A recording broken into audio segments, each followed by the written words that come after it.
Howdy everybody, it's OK Fixer, and we're doing some more work on the Model A's, that one and this one as well.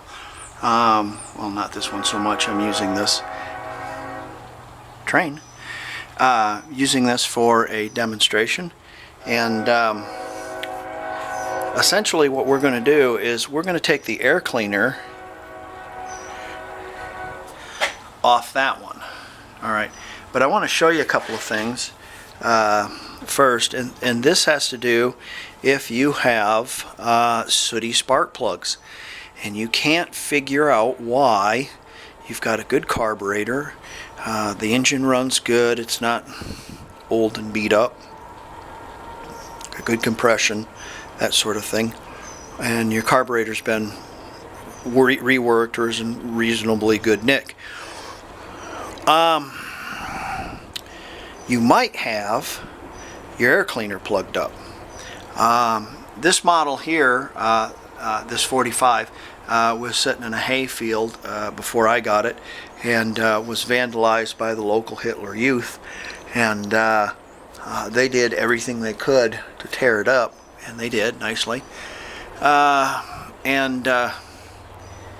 Just over the years and stuff, the stack was full of rotten holes and stuff like that. You can see the holes and whatnot, but I didn't really care. And if you notice, I have some screen here, and the screen, what the screen is for is to keep the mud daubers out of your stack. This goes inside there like this, not solid on the top there, but if it goes down like this, and when it goes down inside there like this, that pipe that's inside there, the hornets fly down there and make mud dauber nests in it and plugs it all up.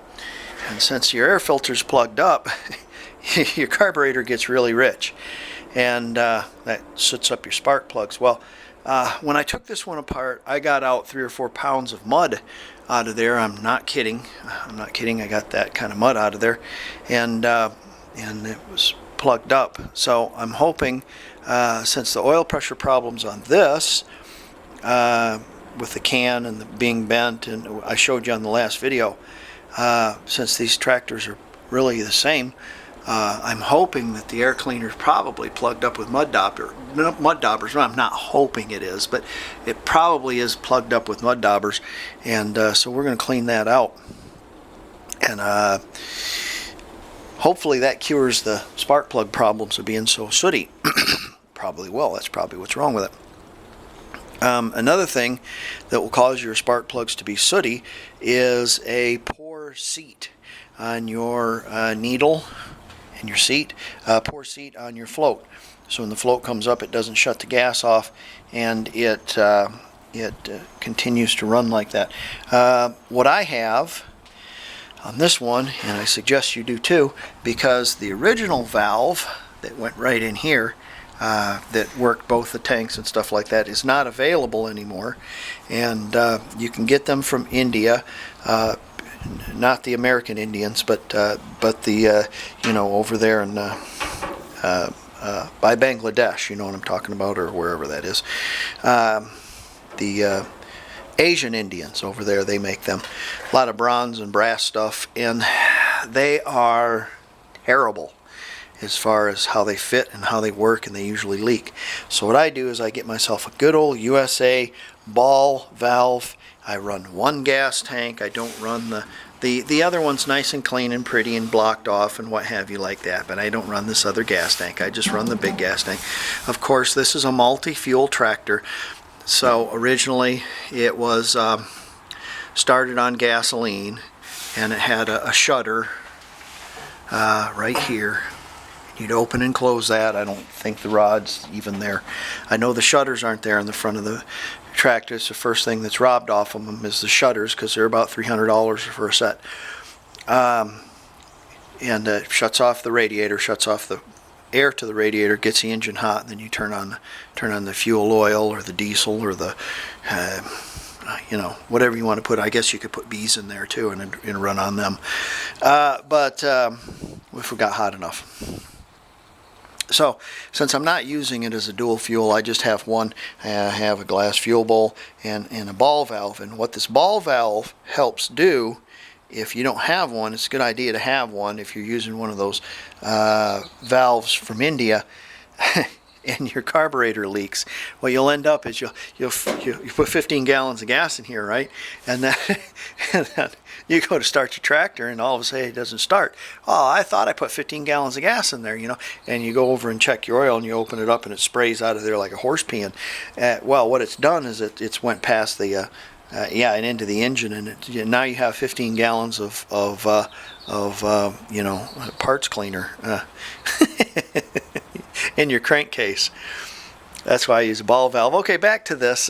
Like I said, if you got a carburetor that or sooty spark plugs, it might be your float in your carburetor, and I don't trust that anymore. So I've got a ball valve on mine, and it shuts it off completely. In fact, I also open up I run it out of gas, but I open it up and usually let it run out of gas with the ball valve like that. And there's not a lot of gas in there to begin with because I run it low, so it quit sucking, so there's just a little bit of gas in there. I usually leave that open like that, and then that way, if anything gets past that valve, it doesn't go into my intake or in my engine or anything like that. I've had enough of that. Let's get on to this. Let's stop yakking and start working. Let's get over to that other tractor. A couple of things. It's a nice cool day. 50s, maybe low 60s today. And what this is going to help with is if you're in Oklahoma in summertime, it's awful hot, one, but the mud daubers and the hornets, they just, I don't know what it is about these tractors, but they just dearly love them. They can't build enough nests in them. So while you're working on them, you get stung 3 or 4 times. Yeah, that's great. So I'm working where it's nice and cool. It hasn't gotten hot yet. I'm hoping I'll just find old mud dauber nests in this. And we'll get started. Okay, first thing I'm going to do is take the medallion off. And then we have to take the steering wheel off and pull the shaft out, because you have to take that all out in order to get this off. And you have to take the side covers off too. I don't think you can get to the bolts to the air cleaner. You might be able to with the side covers off. I'll have to look. But they have to come off as well. They've got bolts that go in here and then on the side, and usually they're all bent up and fudged up. The bolts are broken, and it goes on and on like that. Okay, let's get going.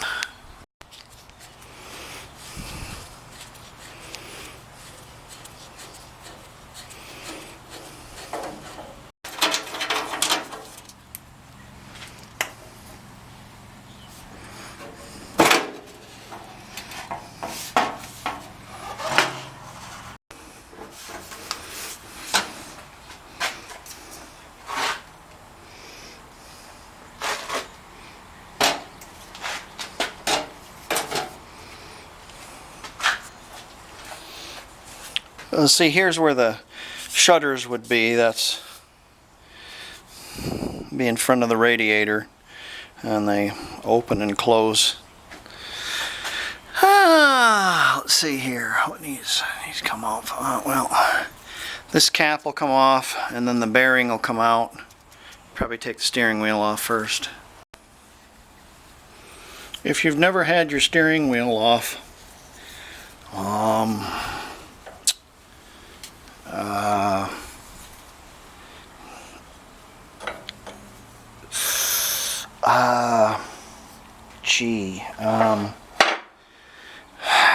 good luck.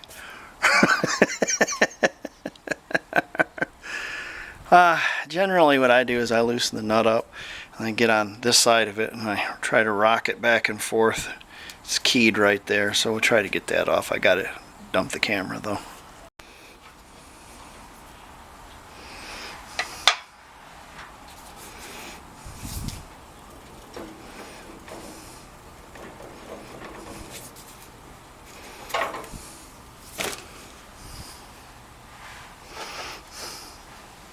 You'll have to take your key out or it won't go through there.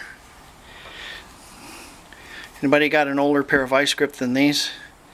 These came from my grandfather, who wasn't my grandfather, but he was my grandfather. Ha! These are from these are thank you Frank, thank you Grandpa Billsbro. These are his Frank Billsbro's vice grips, and they were in his toolbox. And I'm not mistaken, I was told that they were also with him in World War II. Might be a complete fabrication, but they are pretty old. So, anybody got any older? Cap has to come off next. If I'm not mistaken, he was a mechanic during the war, and he was stationed in the Pacific. So I like to think that those vice grips were with him then. I like to think that, but I don't know. But they did come out of his box, and Frank had stuff that was yeah, that was old stuff. So these two got to come off, and then this cap comes off, and this cap cradles the other side of the bearing for the cage for the steering. I think it's like a little, yeah, for that shaft goes up through, because the shaft has to come out through here. And there you go. There's your bearing. There's your race right there on the end of that shaft. And if you look in there, there's a worm gear that runs on a big gear here. So we got to unscrew that, and the whole shaft will come out.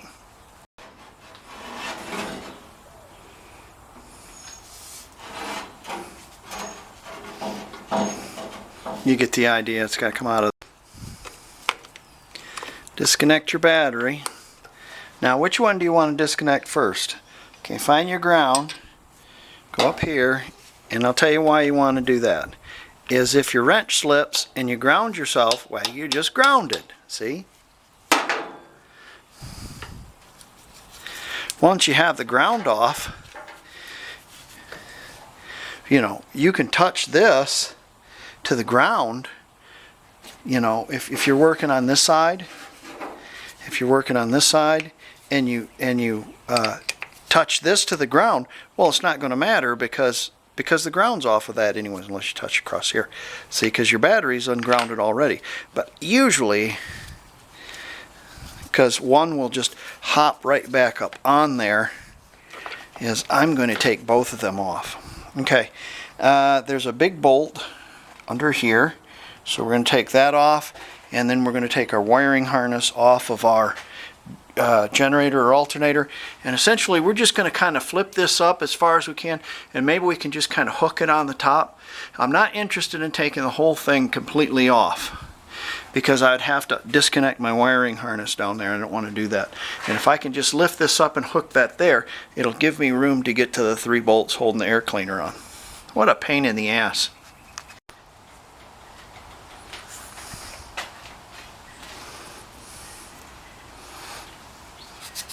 Kind of got it hooked up there.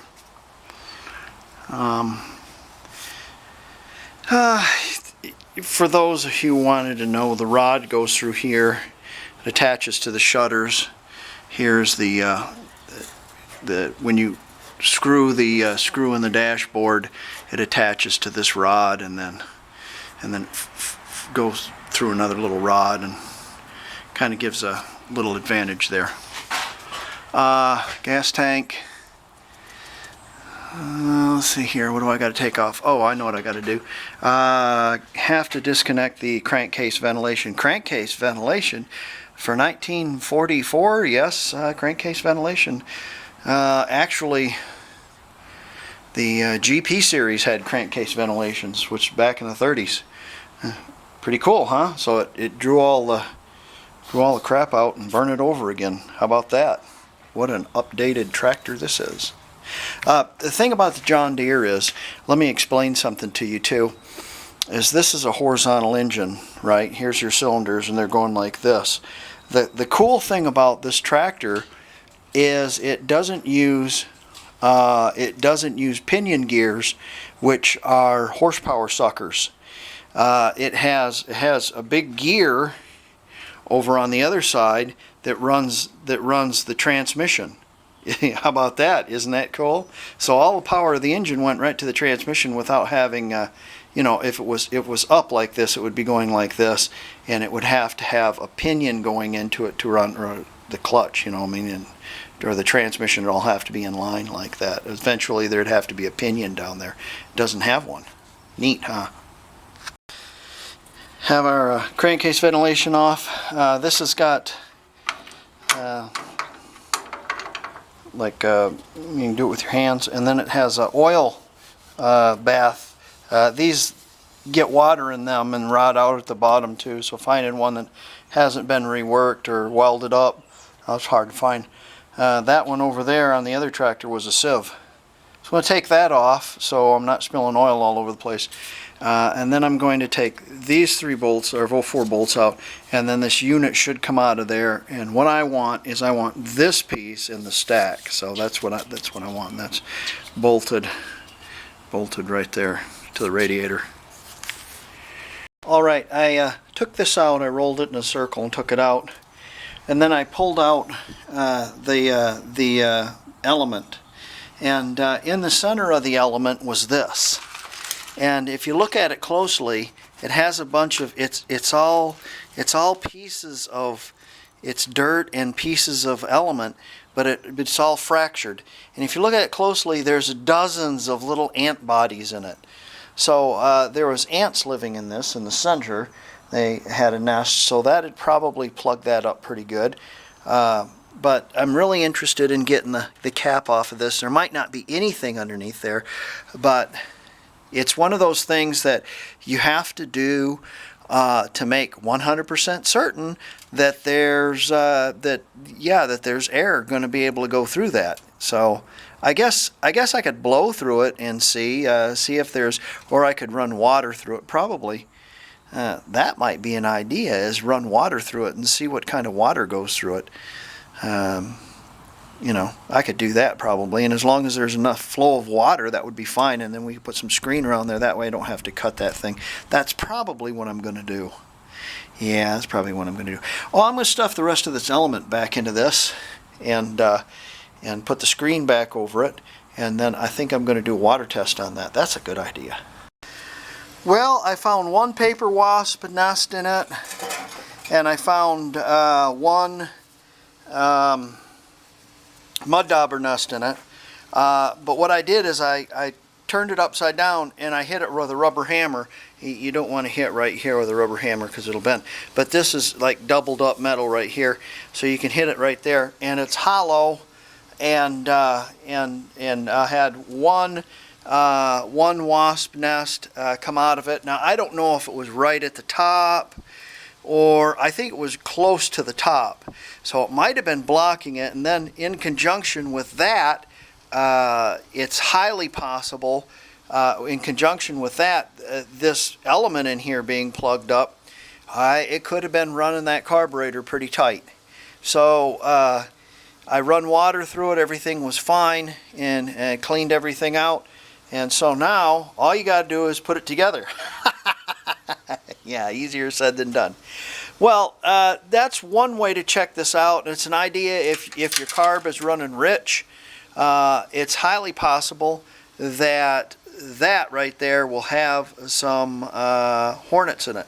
And I'm going to wrap some screen around there and put a couple of spot ties on there, and it'll keep the hornets out. So let me put this back together, and I'm not going to bore you with that. You know how it goes all back together. I can't run the tractor anyways because I don't have a carb or a mag for it, but I will later on, and we'll put that on there as well as soon as I pick some money off my money tree. In the meantime, y'all stay safe and have a great day. We'll see you later. Bye.